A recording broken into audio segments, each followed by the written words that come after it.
কথা এতিয়া ৰাইজেও গম পাই গৈছে নিশ্চয় 10 ছেপ্টেম্বৰ পিছত যে তেওঁলোকৰ কথাবোৰ যে বিশ্বাসযোগ্য গ্ৰহণযোগ্য সম্পূৰ্ণ কথাবোৰ নহয় কিছুমান কথা এনেই ফুলজাৰি দৰে তেওঁ কৈ থাকে পিছত গৈ ফুস হৈ যায় এটা মইও বিচাৰি আছো যে এসআইটি কিনো ওলাইছে এসআইটি দুই দিন মোৰ পৰিবাৰ ওচৰটো আহিলে আমাৰ দিল্লী ঘৰত আহি কোনো নাজানে যে এইটো আপোনাৰ ব্ৰেকিং দিছো এতিয়া মই বাৰু ধন্যবাদ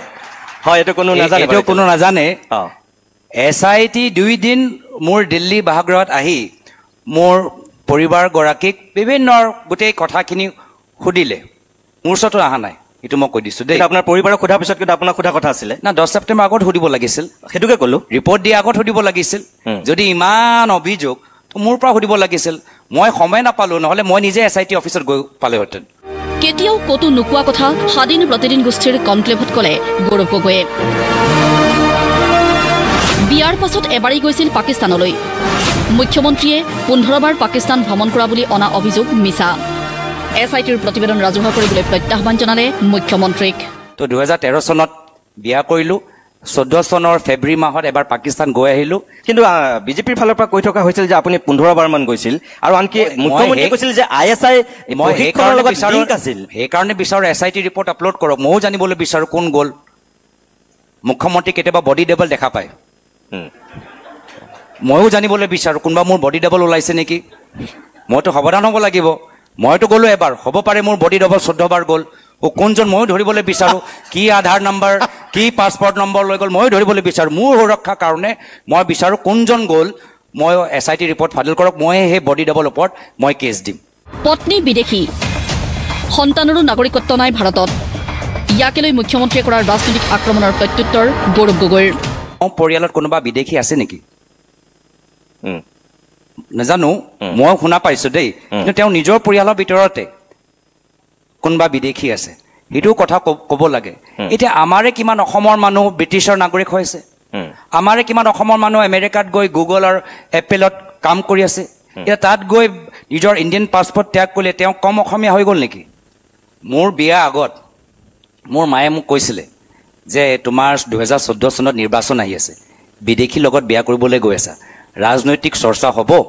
নিৰ্বাচনৰ পিছত বিয়া কৰি ল'বা কিন্তু মই ক'লো কি নহয় এইবোৰ সব কথা কৰি ভাবি চিন্তা কৰি নিজৰ ব্যক্তিগত জীৱনত আমি প্ৰভাৱ পেলাব নোৱাৰিলো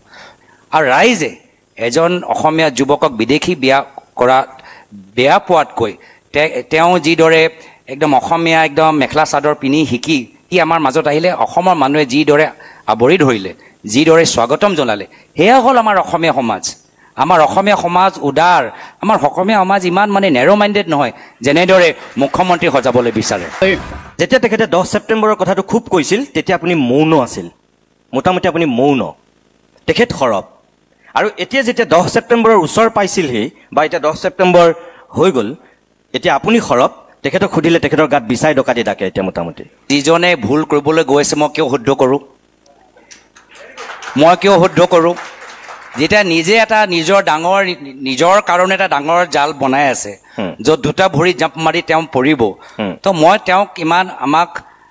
কিয় মই সহায় কৰোঁ মইতো কৃতজ্ঞতাহে জ্ঞাপন কৰিছোঁ 9 ছেপ্টেম্বৰ কৰাৰ কাৰণে সমগ্ৰ অসমৰ ৰাইজে মোৰ বিহু নাচটো চালে আৰু তেওঁলোকৰ স্থিতিটো কিন্তু আপোনাৰ বিহু নাচ চাইটো তেওঁ কৈছে যে তেওঁ কাষত থকা হ'লেতো আপোনাক গটা মাৰি বাহিৰ কৰি দিলোহেঁতেন বুলি কৈছে মই কৈছোঁ তেখেতক এই মঞ্চত মাতি আনক তেওঁ যি ইচ্ছা